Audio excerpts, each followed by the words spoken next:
আসসালামু আলাইকুম সুপ্রিয় দর্শক, ওয়েলকাম টু মাই চ্যানেল রাখিস মাল্টি কিচেন।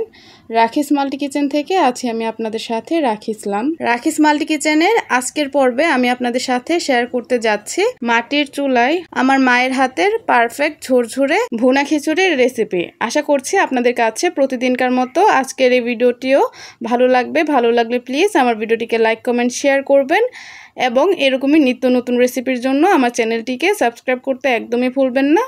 তো চলুন মূল রেসিপিতে যাওয়া যাক। ভুনা খিচুড়ি তৈরি করার জন্য প্রথমে আমি একটি সিলভারের হাঁড়িতে খাওয়ার রেগুলার তেল নিয়ে নিয়েছি। এখানে আমি সরিষার তেলটা ইউজ করছি। এবার আমি এই তেলটা একটু গরম হয়ে গেলে এখানে আমি দিয়ে দিব 3-4টি তেজপাতা, 3-4 টুকরো দারচিনি এবং 3-4টি দিয়ে দিয়েছি আস্ত এলাচ। দিয়ে এখানে আমি আবার দিয়ে দিলাম 1 কাপের মতো পেঁয়াজ কুচি। এবার আমি পেঁয়াজগুলোকে ভালোভাবে নেড়ে চেড়ে ব্রাউন কালার করে ভেজে নিব। পেঁয়াজগুলোকে ব্রাউন কালার করে ভেজে এখানে আমি দিয়ে দিচ্ছি 2 কাপ পরিমাণ পানি। 2 কাপ পরিমাণ পানি দিয়ে এখানে আমি এক এক করে সবগুলো মশলাকে দিয়ে দিব। প্রথমে আমি দিয়ে দিয়েছি স্বাদ অনুযায়ী লবণ, হলুদ দিয়ে দিলাম 2 টেবিল চামচ পরিমাণ, গুঁড়া মরিচ দিয়ে দিচ্ছি 2 টেবিল চামচ পরিমাণ, টালা জিরে গুঁড়ো দিয়ে দিচ্ছি 2 টেবিল চামচ পরিমাণ, রসুন বাটা দিয়ে দিচ্ছি 2 টেবিল চামচ পরিমাণ, আদা বাটা দিয়ে দিচ্ছি 2 টেবিল চামচ পরিমাণ। এবার আমি এই সবগুলো মশলাকে ভালোভাবে মিশিয়ে নিব। মেশানো হয়ে গেলে এই মশলাগুলোকে আমি ভালোভাবে কষিয়ে নিব যতক্ষণ পর্যন্ত না এর থেকে তেল বের হয়ে যাচ্ছে। মশলাটাকে এভাবে কিছুক্ষণ কষালেই কিন্তু এর উপরে তেল ভেসে আসবে। এভাবেই নেড়ে চেড়ে আমি মশলাটাকে ভালোভাবে কষিয়ে নিব।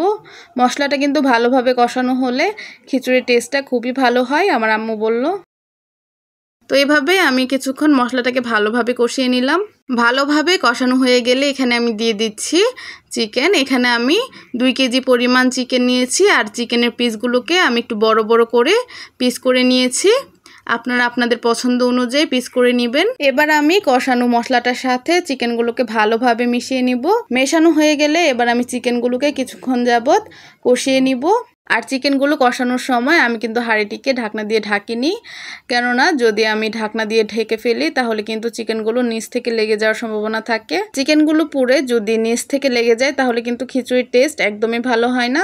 তাই সাবধানতার সাথে চিকেনগুলোকে কষাতে হবে। এবার চিকেনগুলোকে কিছুটা কষিয়ে আমি এর মধ্যে 1 কাপ পরিমাণ পানি দিয়ে দিয়েছি। পানি দিয়ে আমি চিকেনগুলোকে আবারও কিছুক্ষণ সেদ্ধ করে নিব। আর এই কষানোর মধ্যেই কিন্তু চিকেনগুলো 80 to 90% সেদ্ধ হয়ে যাবে। এবার আমি এখানে যেহেতু কিছুটা পানি দিয়ে দিয়েছি তার জন্য আমি এবার ঢাকনা দিয়ে ঢেকে এই চিকেনটাকে ভালোভাবে কষিয়ে নিব।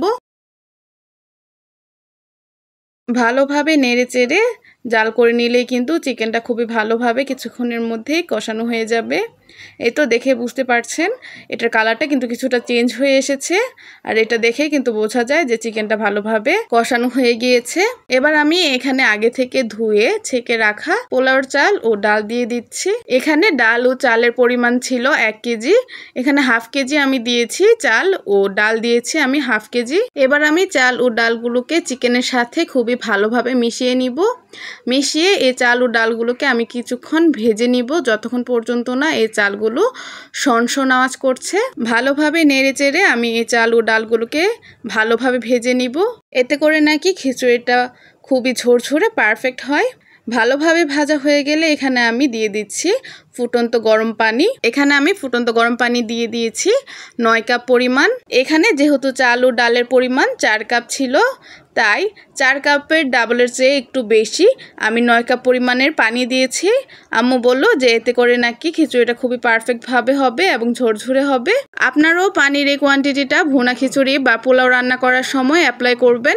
দেখবেন আপনাদের পোলাও ও ভুনা খিচুড়ি একদম ঝরঝরে পারফেক্ট হবে। এবার আমি খিচুড়িটাকে ঢাকনা দিয়ে ঢেকে রান্না করব।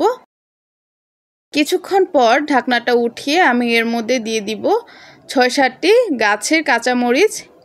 এই গাছের কাঁচামরিচটা কিন্তু খুবই ফ্লেভারফুল হয় এবং স্মেল খুবই ভালো হয়। আমার তো পার্সোনালি খুবই পছন্দ। এখানে আপনারা বাজারের কাঁচামরিচও ইউজ করতে পারেন, আপনারা যেরকম ঝাল খেতে পছন্দ করেন সেই অনুযায়ী।